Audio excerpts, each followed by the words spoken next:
Hello everyone, I'm John Wright and welcome to this edition of HCS Matters. I'm the Public Relations Director for Hardin County Schools, and as you know, in the past past couple of months, school safety has been on everyone's mind, and we're sitting down today with Jeff Gregory. He's the Public Information Officer for the local Kentucky State Police Post. And Jeff, thank you for hanging out with us for the next half hour. I'm always glad to be here. Okay, so talk about school safety. Has certainly, as we said, has been on everyone's mind as of late, and there was even an article in the local paper here recently about how there has been an increase in threats to our schools, mostly by students who attend that school.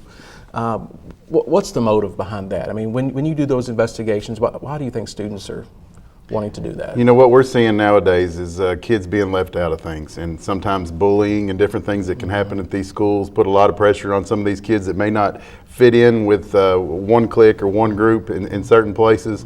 And from what we're gathering and what we're seeing, a lot of these kids that feel left out or have problems at home or just things that we don't know about lash out, and they do things obviously like what happened down in Florida that can turn into a disaster. So a lot of times that's what we're seeing. There's other reasons occasionally, upset about a girlfriend or different things that to a kid that's 15, 16, 17, 14 years old is a huge thing, but to somebody our age, we've got some experience now in life, so we don't see it as big a deal. But you have to remember, to a kid that hasn't been through a lot or had a lot of experiences, it's something that's very large and can be very traumatic to them.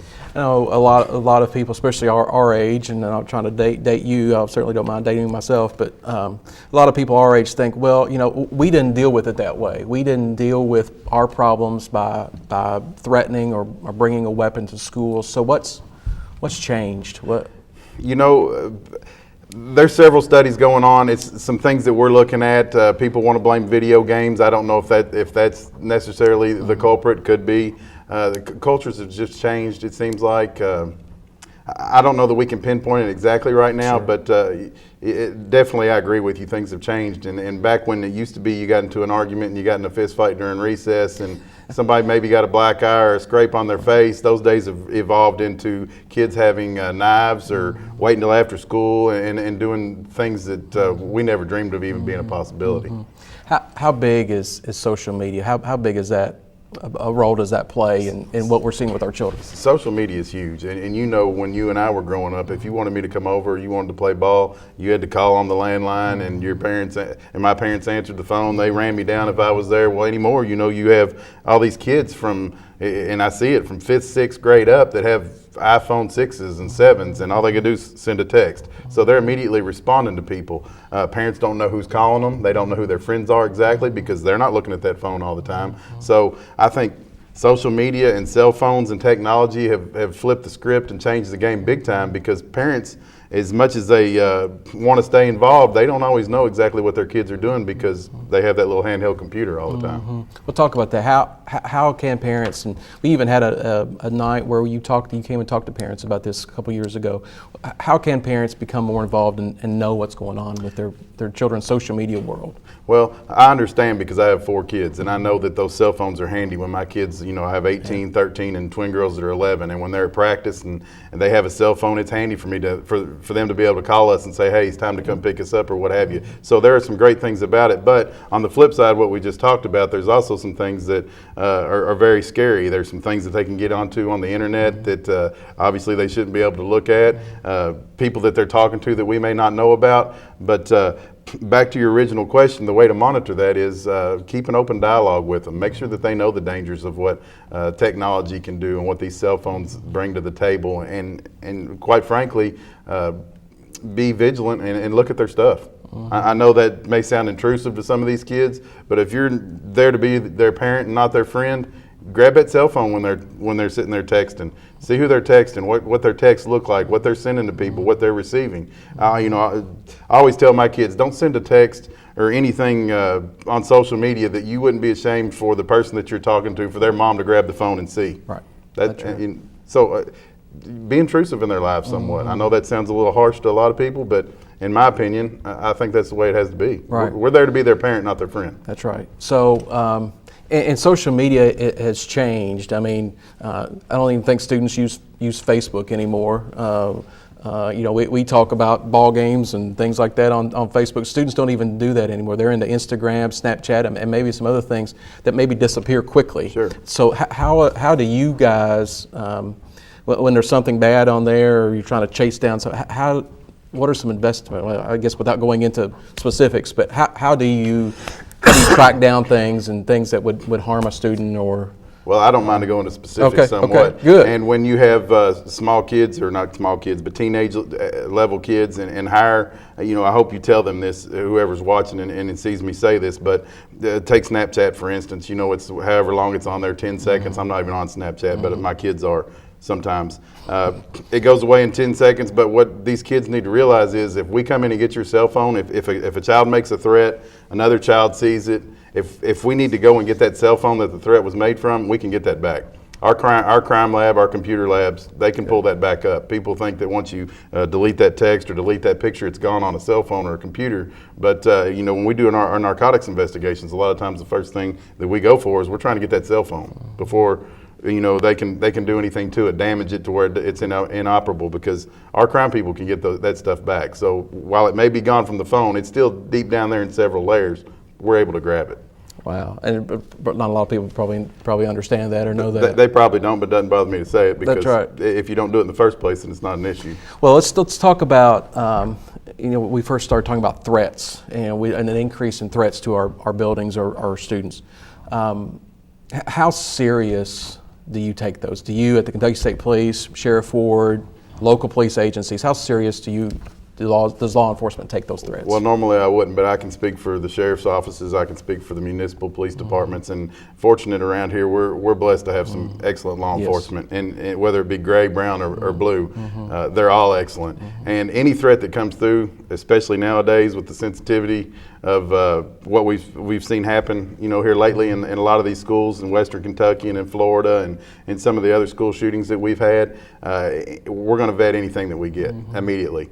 We're going to go right to the source, figure it out, and there's no time to play with those things, because it just takes minutes sometimes. Students, I've heard, as we've investigated internally at our central office, a thing that you hear a lot is, well, I was just joking. Right. So that doesn't play well with you guys. That's not going to fly anymore. There's no jokes with this. I mean, it's just too sensitive a subject, and we're talking about our kids, which are our future, and they've got to be able to go to school and be safe. They have to be. I mean, can you imagine, John? We didn't think about this 25, 30 years ago when we were in school about this possibility of somebody coming in and being an active shooter in our school building. It's got to be somewhere where they feel safe, and we intend to do everything we can to make sure that they feel that way. It seems like to me, we hear a lot about threats, but I know the Marshall County incident, there probably wasn't a threat per se. It doesn't sound like at Parkland there was a threat per se, although it seems like we're hearing more and more about how he made some posts or whatever, but he didn't say, I'm coming on this day at this time. Right. And a lot of the threats we see are hey, I'm going to do this at this time, on this day, whatever. Is it fair to say that maybe a threat is more of a call for help versus a, hey, I'm going to do this type deal? I think that's fair to say. Just if you take it from an adult standpoint, in my 22 years of law enforcement, I've seen a lot of people that, let's talk about suicide for a minute. They've attempted suicide, but sometimes they really don't attempt suicide. It appears that way, or they make those threats and they really don't want to do it. But you have to see the warning signs, and mental health issues are out there, and it's something that's being discussed a lot. But same with these kids. These kids know each other better than you think we do. Than we think that they do, and they know what's going on with people, and they know who's getting bullied, and they know what kind of harassment goes on in these schools, and they know when a kid's down or is a little bit different, or there's things that these kids can do, and if they don't go and speak with these kids and make friends with them and sit with them at lunch, if they see somebody that they feel like is an outcast or is off a little bit or has done some things that are out of the ordinary, then we need to train them and teach them that they need to tell somebody. If for nothing else, it may not be somebody that's thinking about being an active shooter, but it may just be a kid that needs some help.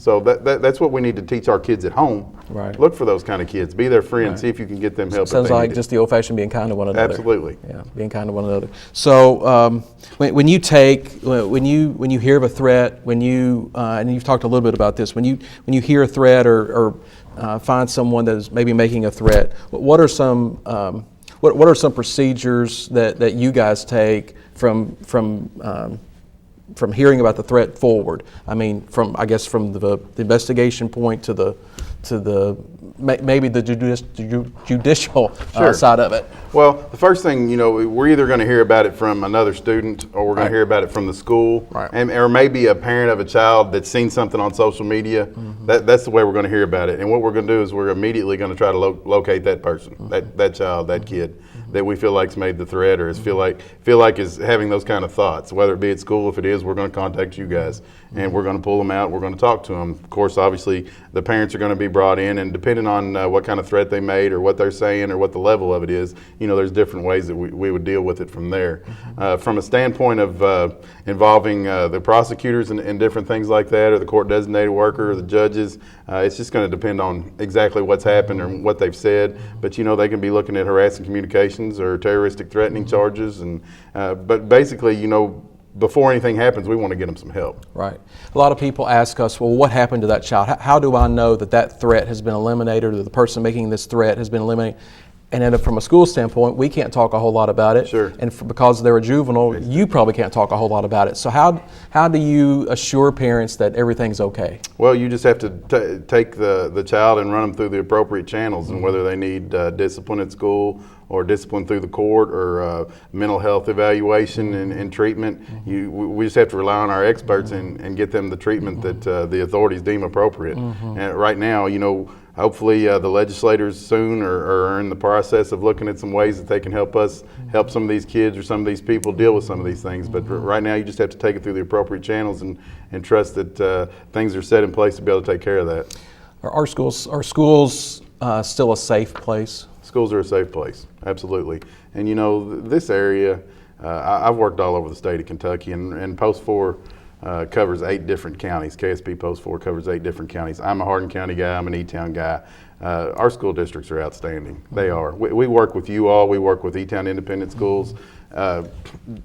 It's just outstanding, the relationships we have. So we'll bend over backwards. I know Sheriff Ward and the Sheriff's Office will too. Radcliffe, Vine Grove, E-Town Police Departments, they're all outstanding, and I feel that our schools are safe. Now, you never know what can happen, or what the next day can bring, but I think you all have taken some great safeguards, as well as the E-Town Independent Schools have as well, to making sure that your kids are at a safe place every day. Talk about how important you guys are. I want you to brag on yourself, your agency, and the other agencies, and you've done this a little bit, but how important you guys are to not just protecting students, but to the investigative side of things. I mean, I don't know that we could ever do or say enough to show our appreciation to you all, but just talk about how important, and you mentioned the word relationship. Right. Networking's everything. That's right. Just right. So talk about how important those relationships are. Well, they're very important, and our commissioner that we have now in place in Frankfort is Richard Sanders. He's a former DEA guy, J-Town Police Chief. He was a wonderful hire for us. Some of the initiatives that he's put in place are outstanding. We've developed over the last couple of years what we call a CIRT team, C-I-R-T, Critical Incidents Response Team. They are actually the team that was sent down to investigate the shootings, the school shooting in Western Kentucky. They do most of the officer-involved shootings that occur across the state. I mean, they're phenomenal. They get it right. There's no ifs, ands, or buts about it. If police are at fault, they call it that way. If they're not, they call it the other way. So that was a great initiative that he put in. Hopefully, though, you don't want to have to use those guys. Right. So he's also sent down a couple of memos and initiatives here lately where they're trying to get our troopers, and we're doing it, involved more in some of these schools. If it's 11:30, go get you a piece of square pizza. Sit down with the kids right. and talk to them and develop a relationship. And that's in all different communities across the state. Police presence in schools, I believe, is a thing of the future, and that's what we need to be leaning towards. Right. We had a meeting with law enforcement, several agencies, us, E-Town Independent, St. James, North Hardin Christian, had sat down with all the law enforcement agencies in the county.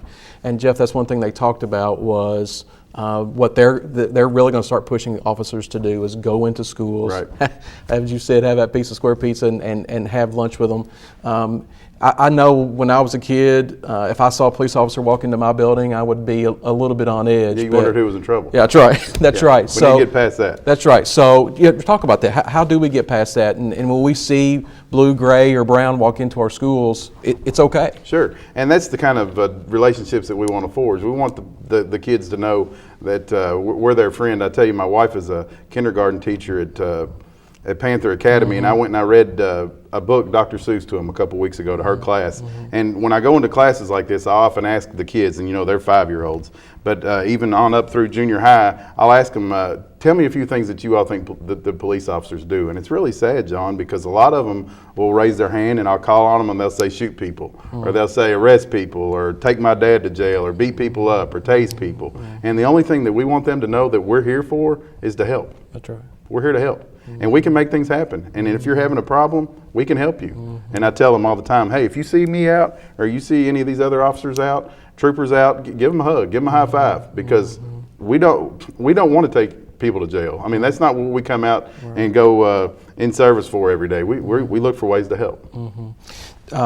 With our like I said, we had that meeting last week, and some good things that they talked about. I think it was Commander Johnson, Post 4 brought this up, doing school staff training with our schools. You guys did this for us probably 2 or 3 years ago, right, where you actually, on an in-service day or professional learning day, it was an assimilated school shooting. Hey. And it's excellent training, and we've been doing it all over this post district as well as all over the state. The guys that we have up there at Post 4 are they're experts at it, and they teach. It's run, hide, fight. Those are the 3 options that you got. First you want to run if you can get away from the threat. If not, you're gonna have to hide and see if you can weather the storm. And if it's right there on you, you're gonna have to fight. But they come in with real firearms, and they're shooting blanks, and they're simulating the sounds and the chaos that would ensue. So these teachers are prepared and know how to react and put their kids and themselves in the best possible position to get through that. I know teachers, that's not what they signed up for. It's not. To go through that type thing, but I've been on those trainings, and to hear that gunshot in a hallway, right, it is eerie. Absolutely.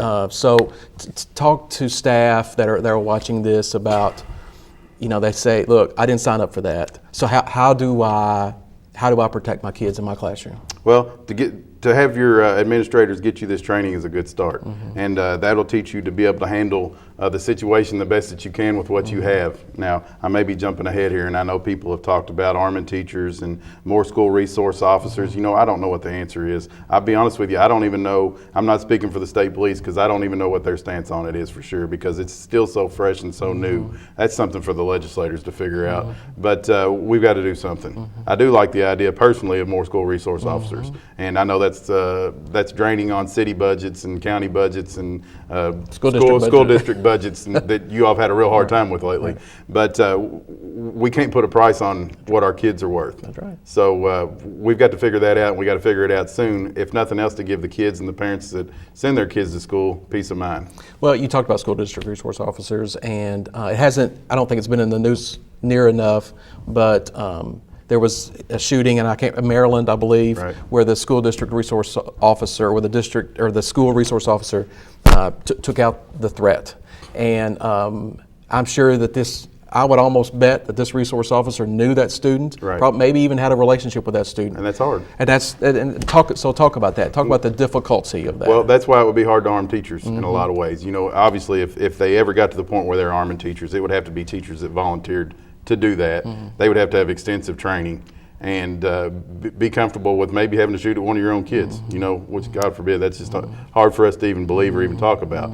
But it goes back to something has to be done. And when my kids go to school, I want to know that they're going to have a good day and then come home at the end of the day. I mean, I cannot believe that people have to worry about somebody going into a school and hurting them. But that's the world that we live in now. So, like I said, that's a decision for the legislators, but there's several options, I think, and hopefully here in the near future, we're going to see some changes being made. They talked also in that meeting, Jeff, about site assessments, about KSP or law enforcement coming out to look at our buildings and maybe make some improvements on things that we could do to make our buildings even safer. If people probably wonder a lot of times when they drive by school buildings why they look at windows and they're numbered or they're lettered and they see A7 on the middle of a window somewhere. Well, that's us, okay? And we have maps of these schools and diagrams up at post of all the school districts or all the school buildings in our districts that we cover.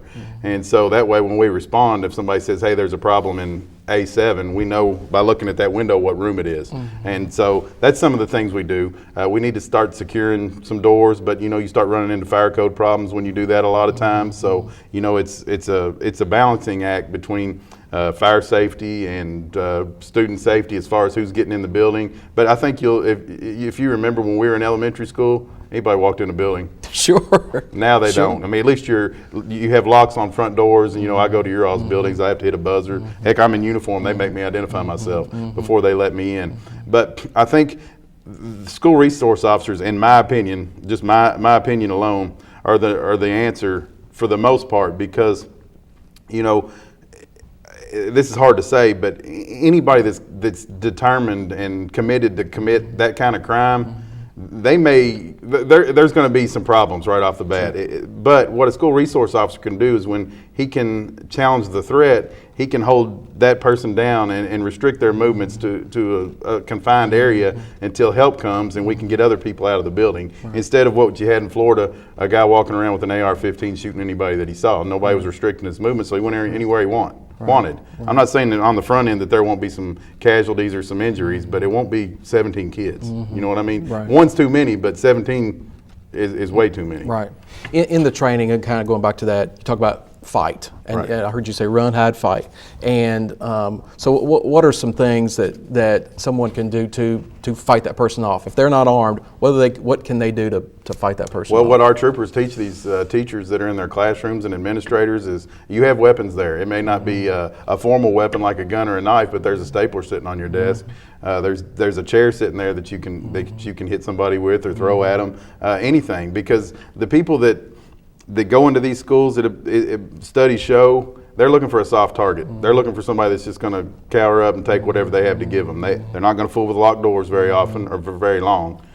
People that are fighting them or trying to keep them from completing their mission, they're not going to fool with them very long. They want a soft, easy target and move on to inflict as much mass casualty as they can. So, we went from the first school shooting that you see at Columbine, where when the police showed up at the scene, they made a perimeter while they're in there shooting everybody in the school because they didn't know how to respond. We went from that to every policeman you can get in the door immediately to find the shooter takes out the threat. To now, that's still how it is. I don't care if you're by yourself or not, you go get the threat. To hey, let's get the teachers fighting too the best they can. It's better than trying to get in the closet and huddle up and laying on top of kids and they're just you know how that ends up. Sure. We've heard some people ask us too about those, I don't know the name brand, but anyway, you lock your door, whether you stick it under the door and it locks the door, prevents people from coming in. But I heard you say as well, just a locked door, they're not going to carry you around with a locked door. They're not going to stay around and hang out long. Once they feel that door locked, and there's been studies and even some of the past school shootings that we've seen that have proven that. Teachers will say, I heard him rattle my door and he went on, because they're not going to fool with it. They know they have a small timetable, a small window to inflict as much mass casualty as they can, and that's what they're trying to do. Right. Children at an element, we talk to students all the time about, we even do lockdown drills. Children at an elementary school level are gonna, and maybe even a middle school level, are gonna handle discussions about school violence very differently than maybe even a high school level student would. Talk to parents about how to talk to their children about noticing things and being aware of things at school. What are some ways that parents can talk to their kids about that? Well, it's just like lots of other talks that parents have to sit down and have with their kids. I think first off, they need to tell them anything that you see that's out of the ordinary, it's okay for you to say.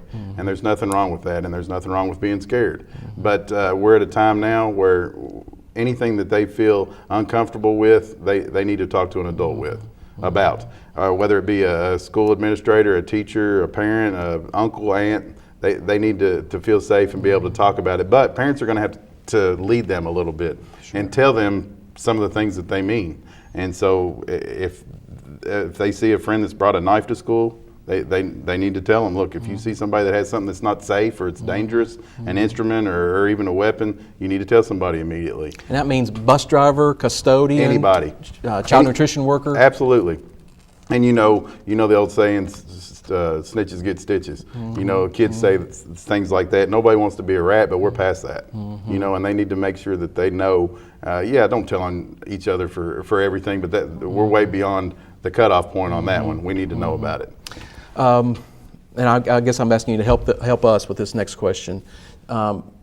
Parents, like I said, there are times where we can't get into specifics because of the investigation stage and so on, and these are juveniles.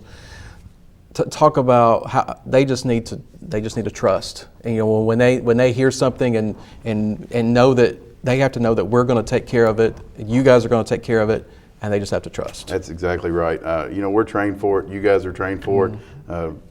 Touch on it again. Our relationship's great. School districts and the police trust each other, at least in this area, and the parents are going to have to understand that as well. And there's too much liability to not take these threats or these actions seriously. Too much liability on us, too much liability on you all. Plus, we're all in it for public service, and we care about these kids. Believe it or not, whatever other politicians say, teachers are public servants too, and they lay it out there for the public, just like police officers and firemen and public works people do. And they're all in it for the right reasons too. I don't know many bad ones. That's right. So parents need to trust us. They need to realize that we've got the training, we have the networking, we know how things are going and how to handle things. Jeff, I appreciate you guys. We're in the last seconds here, but I appreciate what you do for us, and we just like we said, we can't thank you enough. Well, it's mutual. It's always a pleasure, okay. my friend. All right. Jeff Gregory, he's with the Kentucky State Police, and we thank him and all of our law enforcement agencies for what they do for our staff, for our students each and every day. As far as relationship building and protecting our students, we are greatly, greatly appreciative. So thank you for watching.